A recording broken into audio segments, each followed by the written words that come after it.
أنا مشغول بلا إله. السلام عليكم ورحمة الله وبركاته. الحمد لله الذي هدانا لهذا وما كنا لنهتدي لولا أن هدانا الله. اللهم صل وسلم وبارك وكرم على سيدنا محمد مفتاح باب رحمة الله عدد ما في علم الله، صلاة وسلاما دائمين بدوام ملك الله وعلى آله وصحبه ومن والاه. محمد سيد الخلق الذي امتلأت من نوره الأرض والسبع السماوات، أسرى به الله من أرض الحجاز إلى أن قبلت نعله الحجب الرفيعات. فحمدا لرب خصنا بمحمد وأنقذنا من ظلمة ودياجر إلى نور إسلام وعلم وحكمة ويمن وإيمان وخير الأوامر، وطهرنا من رجز كفر وخبثه وشرك وظلم واقتحام الكبائر. Alhamdulillah, kita bersyukur kepada Allah Subhanahu wa taala atas anugerah karunia yang Allah berikan kepada kita sekalian, yaitu kelahiran baginda Nabi besar Muhammad sallallahu alaihi wasallam.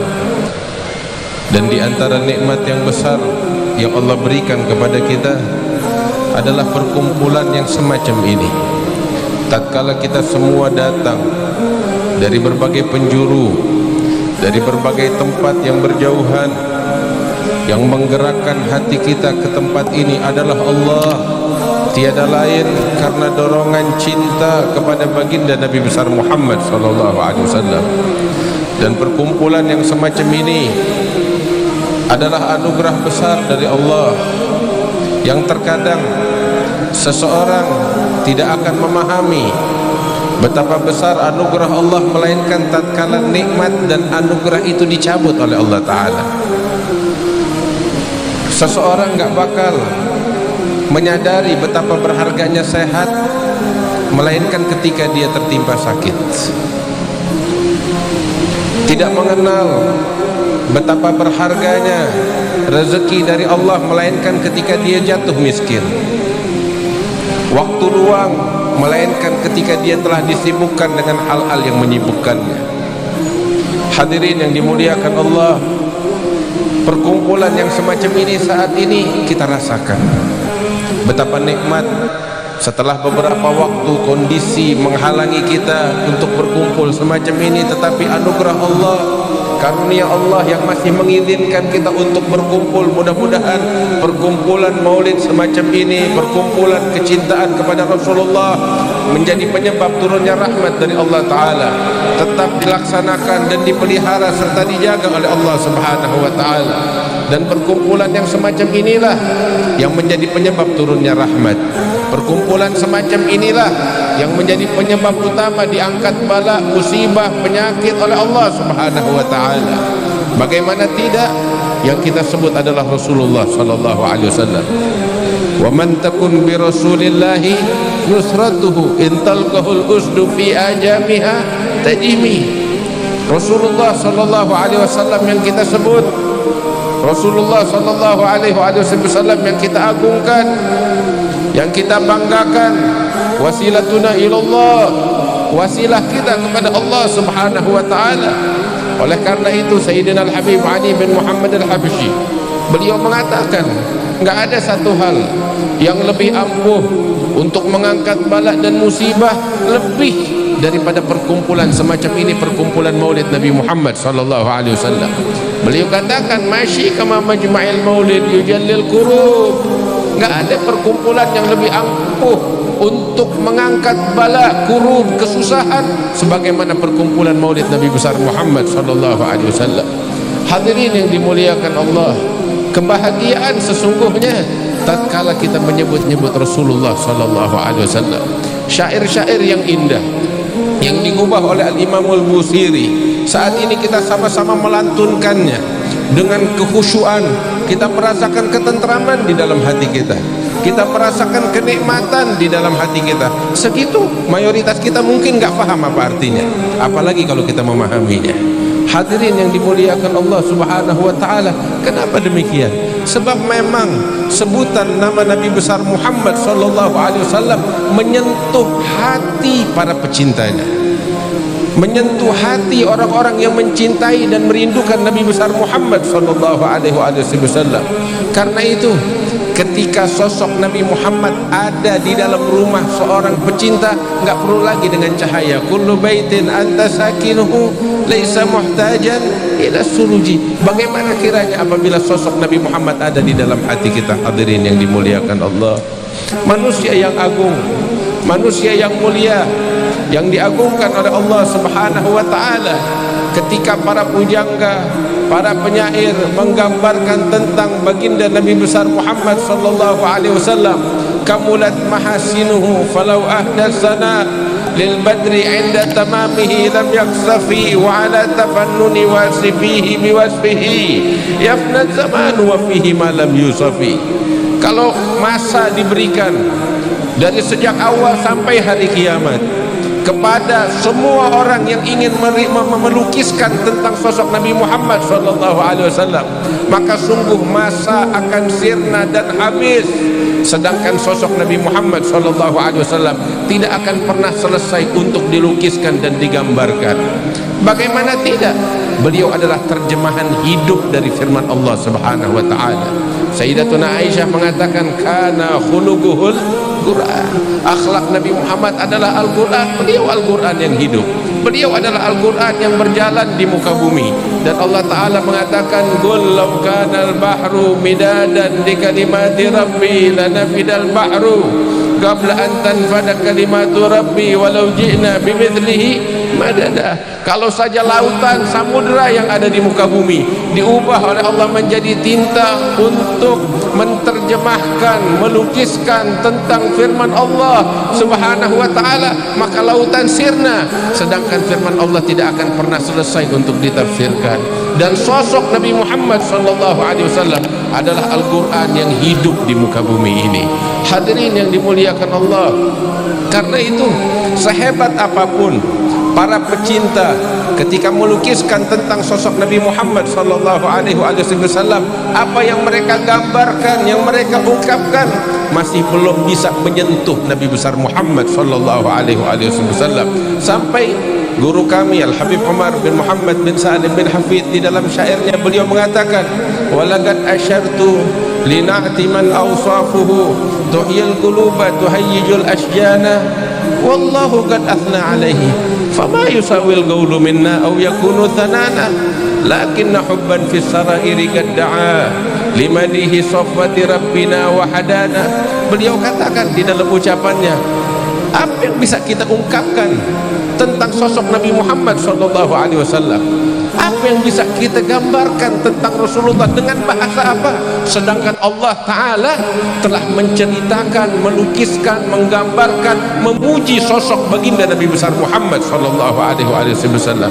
Kalau kita membaca Al-Quran dari awal hingga akhir, kita akan dapati sosok Nabi Muhammad SAW yang sempurna dan lengkap diceritakan oleh Allah Ta'ala di dalam Al-Quran. Fisiknya diceritakan, bahkan setiap fase dari kehidupannya hingga beliau wafat diceritakan oleh Allah Subhanahu wa taala secara terperinci di dalam Al-Qur'an. Hingga kalau kita mengkaji Al-Qur'an dari sebelum kelahiran Nabi besar Muhammad sallallahu alaihi wasallam, Allah Subhanahu wa taala telah menyebut tentang sosok Nabi Muhammad sallallahu alaihi wasallam di dalam Al-Qur'an, bagaimana sosok Nabi Muhammad dari sebelum lahir telah diagungkan, telah dinanti-nanti kedatangannya, sehingga Allah Ta'ala bercerita di dalam Al-Quran, wa idh yarfa'u Ibrahimul qawa'ida minal baiti wa Ismail Rabbana taqabbal minna innaka antas samiul alim Rabbana waj'alna muslimaini laka wa min dhurriyyatina ummatan muslimatan lak wa arina manasikana wa tub alaina innaka antat tawwabur rahim. Hingga Allah mengatakan, wab'ats fihim rasulan minhum yatlu alaihim ayatika wa yu'allimuhumul kitab wa yuzakkihim innaka antal azizul hakim. Nabi Ibrahim diceritakan oleh Allah Ta'ala berdoa kepada Allah Ta'ala, sebagaimana di dalam Al-Quran, agar Allah mengutus di tengah-tengah mereka penduduk Mekah dari keturunannya seorang utusan yang akan mengajarkan kepada mereka ayat-ayat Al-Quran. Sehingga di dalam suatu hadithun sahih yang diriwayatkan oleh Imam Ahmad fi Musnadih, wal Imam Abu Dawud At-Tayalisi, wal Imam Al-Hakim fil Mustadrak, dari Abi Umamah, bahwasanya Nabi besar Muhammad sallallahu alaihi wasallam beliau bersabda di dalam hadisnya yang sahih, ana da'watu Abi Ibrahim wa ana bisyaratu akhi Isa wa ra'at ummi hina waladatni nuran adha'a bihi qusur Syam. Nabi SAW menceritakan tentang dirinya. Beliau katakan, aku adalah doa ayahku Nabi Ibrahim alaihissalam, sebagaimana di dalam ayat Al-Quran diceritakan. Dan aku adalah kabar gembira yang dahulu diberitakan oleh Nabi Isa alaihissalam tentang kedatanganku. Allah Ta'ala berfirman, wa idh qala Isa ibn Maryam ya bani Israila inni rasulullahi ilaikum musaddiqan lima baina yadayya minat taurati wa mubashiran birasulin ya'ti min ba'di ismuhu Ahmad. Allah Ta'ala menceritakan hal itu. Bahkan detik-detik kelahirannya, sebelum para penulis maulid menceritakan tentang maulid dan kelahiran Rasulullah, Nabi Muhammad sendiri menceritakan tentang peristiwa kelahiran beliau. Sehingga beliau katakan, wara'at ummi, dan ibuku pada detik-detik persalinan, ibuku melihat cahaya yang terang benderang keluar dari rahimnya hingga menerangi bangunan-bangunan yang ada di negeri Syam. Itulah yang diceritakan oleh Nabi besar Muhammad sallallahu alaihi wasallam. Bahkan berita tentang Nabi besar Muhammad sallallahu alaihi wasallam diceritakan oleh Allah Ta'ala di dalam kitab suci Taurat dan Injil. An-Nabiyyal Ummiyal ladzi yajidunahu maktuban 'indahum fit Taurati wal Injil. Dinyatakan oleh Allah Ta'ala tentang Nabi Al-Ummi yang mereka dapati namanya, sejarahnya, kehidupannya maktub, dinyatakan di dalam kitab Taurat dan Injil.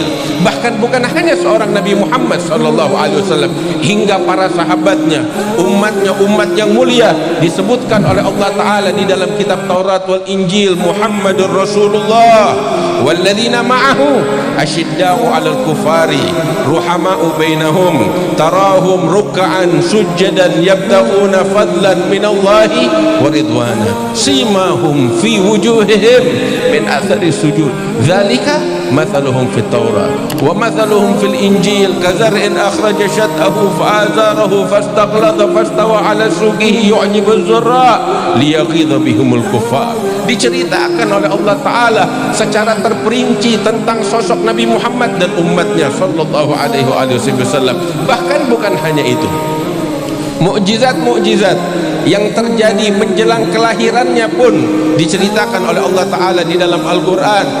Semua tahu bahwasanya Nabi Muhammad sallallahu alaihi wasallam dilahirkan pada tahun gajah, dan peristiwa bergajah yang merupakan permulaan mukjizat dari kelahiran Rasul sallallahu alaihi wasallam diceritakan oleh Allah Ta'ala di dalam Al-Quran. Alam tara kaifa fa'ala rabbuka bi ashabil fil alam yaj'al kaidahum fi tadlil wa arsala alaihim tayran ababil, dan seterusnya diceritakan oleh Allah Subhanahu wa Ta'ala.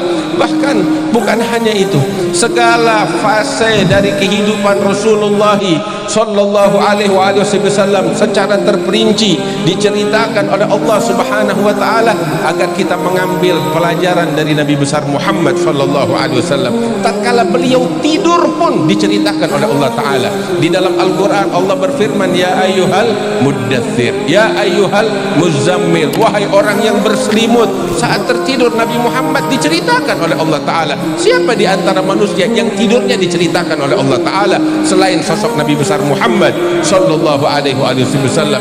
Ketika beliau diperintahkan untuk berdakwah, fasda' bima tu'mar wa arid 'anil jahilin, Allah Subhanahu wa Ta'ala mengatakan, risalah yang diterima oleh Rasulullah sallallahu alaihi wasallam tatkala usia beliau mencapai 40 tahun di Gua Hira. Peristiwa tersebut diceritakan oleh Allah Ta'ala di dalam Al-Quran, dan sehingga di dalam ayat Allah mengatakan, ya ayuhan nabi inna arsalnaka syahidan wa mubasyiran wa nadhira wa da'iyan ilallahi bi'idnihi wa sirajan munira wa basyiril mu'minina bi anna lahum minallahi fadlan kabira. Risalah beliau diceritakan oleh Allah Subhanahu wa Ta'ala di dalam Al-Quran. Bahkan hadirin yang dimuliakan oleh Allah Subhanahu wa Ta'ala, sampai diceritakan perjalanan Nabi Muhammad sallallahu alaihi wasallam tatkala beliau melakukan Isra wal Mi'raj. Subhanalladzi asra bi 'abdihi lailan minal masjidil harami ilal masjidil aqsa alladzi barakna haulahu linuriyahu min ayatina innahu huwas samiul basir.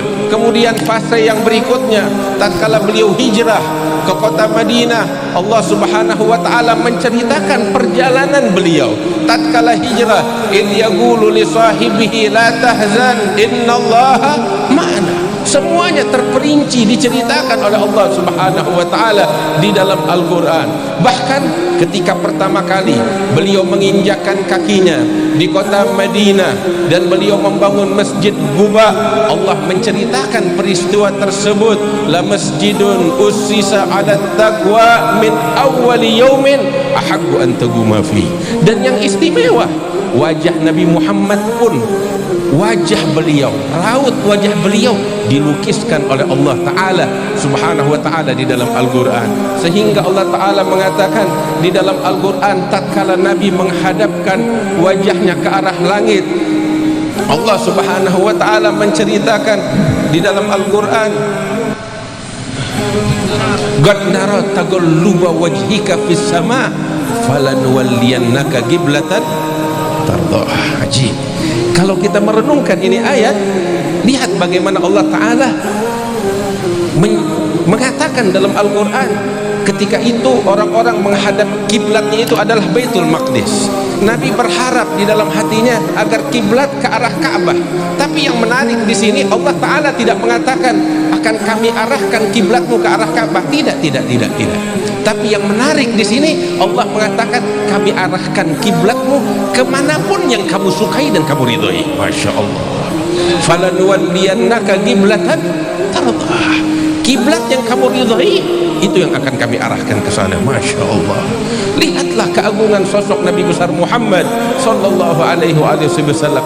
Bukan hanya itu, pernikahan beliau diceritakan oleh Allah Ta'ala dalam Al-Quran. Falamma qada Zaidun minha wataran zawwajnakaha, kata Allah Subhanahu wa Ta'ala. Rumah tangga beliau diceritakan oleh Allah secara terperinci di dalam Al-Quran. Ya nisa'an Nabi, kata Allah Ta'ala di dalam Al-Quran. Keluarga dan keturunan beliau Allah menceritakan di dalam Al-Quran. Innama yuridullahu liyudhiba ankumur rijsa ahlal bait wa yutahhirakum tathira. Lengkap semuanya diceritakan oleh Allah Subhanahu wa Ta'ala. Peperangan beliau begitu banyak disebutkan di dalam Al-Quran. Kalau tadi kita membaca kitab Burdah itu, semuanya fase-fase kehidupan Rasulullah sallallahu alaihi wasallam yang diungkapkan oleh Al-Imam Al-Busiri di dalam Burdah begitu indah. Maka ambil kabar yang di dalam Al-Quran jauh lebih agung lagi. Semua fase dari kehidupan Rasulullah diceritakan hingga wafat beliau, hingga setelah wafat beliau diceritakan oleh Allah Subhanahu wa Ta'ala di dalam Al-Quran. Itu semua dapat mengokohkan hati kita di dalam keimanan kepada Allah Subhanahu wa Ta'ala, agar kita mengambil pelajaran dari sejarah kehidupan Rasulullah sallallahu alaihi wasallam, sehingga Allah Ta'ala mengatakan di dalam Al-Quran, laqad kana lakum fi rasulillahi uswatun hasanah. Sesungguhnya pada diri Rasulullah, pada kehidupan Rasulullah terdapat suri tauladan yang terbaik. Hadirin yang dimuliakan Allah, jadikan sosok Nabi Muhammad sebagai teladan kita. Pelajari tentang beliau, kaji sosok Nabi Muhammad sallallahu alaihi wasallam, maka sungguh kita tidak akan pernah mendapatkan cacat pada diri Nabi Muhammad sallallahu alaihi wasallam. Yang ada pada diri beliau kesempurnaan, yang ada pada diri beliau kemuliaan. Tatkala kita hadir di dalam peringatan Maulid, kita semua di Mahallul Qiyam kita berdiri merenung memikirkan, merenungkan tentang sosok Nabi Muhammad SAW, tiada lain agar keimanan kita kepada Rasulullah semakin kokoh di dalam hati kita. Dan itulah yang diperintahkan oleh Allah Ta'ala di dalam Al-Quran. Allah memerintahkan kita untuk berdiri. Berdiri apa yang kita lakukan? Allah berfirman di dalam Al-Quran, Qul innama a'idukum biwahidah an taqumu lillahi mathna wa furada thumma tatafakkaru ma bisahibikum min jinnah in huwa illa nadhirun baina yaday adzabin syadid. Allah Ta'ala mengatakan, katakan ya Muhammad kepada sekalian umatmu, innama a'idukum biwahidah, sesungguhnya aku akan memberikan kepada kalian satu peringatan, satu mau'izah. Apa peringatannya? Apa mau'izahnya? Kalian hendaknya berdiri jujur, tulus karena Allah Ta'ala, baik itu sendiri-sendiri atau berdua-berdua. Untuk apa? Summa tatafakkaru, kemudian kalian berfikir dan merenung. Memikirkan apa? Merenungkan apa? Merenungkan sosok Muhammad sallallahu alaihi wasallam. Ketika kita dengan jujur, dengan tulus merenungkan dan memikirkan sosok Nabi Muhammad sallallahu alaihi wasallam, maka akan lahir di dalam hati kita keyakinan yang kuat bahwa Muhammad adalah utusan Allah Subhanahu wa taala. Ma bi sahibikum min jinnah in huwa illa nadhirun baina yaday adzabin syadid. Dan itulah yang terjadi ketika kita berdiri, air mata berlinang dari wajah kita, dari mata kita.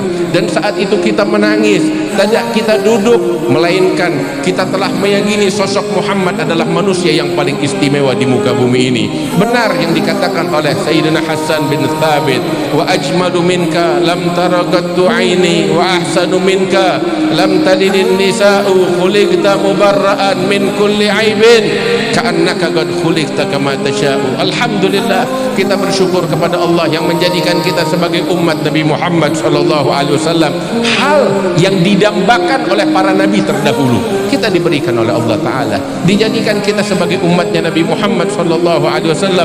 Mudah-mudahan kita dijadikan oleh Allah sebagai orang-orang yang cinta dan dicintai oleh Rasulullah sallallahu alaihi wasallam. Kita pulang dari tempat yang mulia ini, hadirin wal hadirat yang dimuliakan Allah, dengan membawa perubahan di dalam kehidupan kita. Semakin kita bertakwa kepada Allah, semakin kita khusyuk di dalam salat kita, semakin kita fokus di dalam penghambaan kita kepada Allah Subhanahu wa taala yang merupakan tujuan utama kita diciptakan oleh Allah Subhanahu wa taala. Mudah-mudahan kita berkumpulan dari tempat ini, segala doa-doa kita diijabah oleh Allah, segala harapan kita digabul oleh Allah Ta'ala.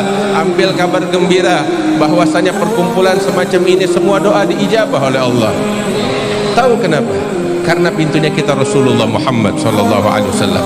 Dan Allah Ta'ala mengatakan di dalam Al-Quran, wa idza sa'alaka ibadi, wa idza sa'alaka anta, apabila hamba-hambaku datang kepadamu, bertanya kepadamu, bukan bertanya kepada yang lain. Pintu di sini adalah Muhammad sallallahu alaihi wasallam. Wa idza sa'alaka ibadi anni, tentang diriku, fa inni qarib, berikan kabar kepada mereka, aku dekat dengan hambaku. Ujibu da'watad da'i idza da'an, aku menjawab doa setiap hambaku ketika mereka berdoa kepadaku, tetapi dari pintunya Muhammad sallallahu alaihi wasallam. Malam hari ini kita berduduk di tempat ini, di depan pintu sosok Muhammad sallallahu alaihi wasallam. Kita berdoa, mudah-mudahan segala doa-doa kita diijabah oleh Allah, segala harapan diberikan oleh Allah. Dengan berkat perkumpulan yang semacam ini, peringatan maulid semacam ini, pembacaan burdah semacam ini, segala bala diangkat oleh Allah, musibah diangkat oleh Allah, tipu daya diangkat oleh Allah Subhanahu wa taala. Dan mudah-mudahan kita dijadikan sebagai orang-orang yang bertakwa kepada Allah. Perkumpulan yang kita hadiri ini insyaallah membuahkan kebersamaan dengan Nabi Muhammad di surga Firdaus tertinggi insyaallah yaumul qiyamah. Ya rabbal alamin, mudah-mudahan Allah mengangkat derajat orang-orang yang telah mendahului kita. Hadirin yang dimuliakan Allah, berapa banyak tahun lalu, beberapa tahun lalu kita lihat wajah-wajah di depan kita ini, mereka telah dipanggil oleh Allah Subhanahu wa taala. Mudah-mudahan Allah mengangkat derajat mereka. Yang ada saat ini, mudah-mudahan Allah berikan panjang umur kepada mereka, bisa senantiasa membimbing kita ke jalan yang diridai oleh Allah. Khususnya guru kita Al-Habib Salim bin Abdul Qadir bin Muhammad bin Ahmad Al-Haddad, diberikan sehat oleh Allah, panjang umur oleh Allah, bisa membimbing kita ke jalan taqwa, ke jalan istiqamah ya rabbal alamin. Allah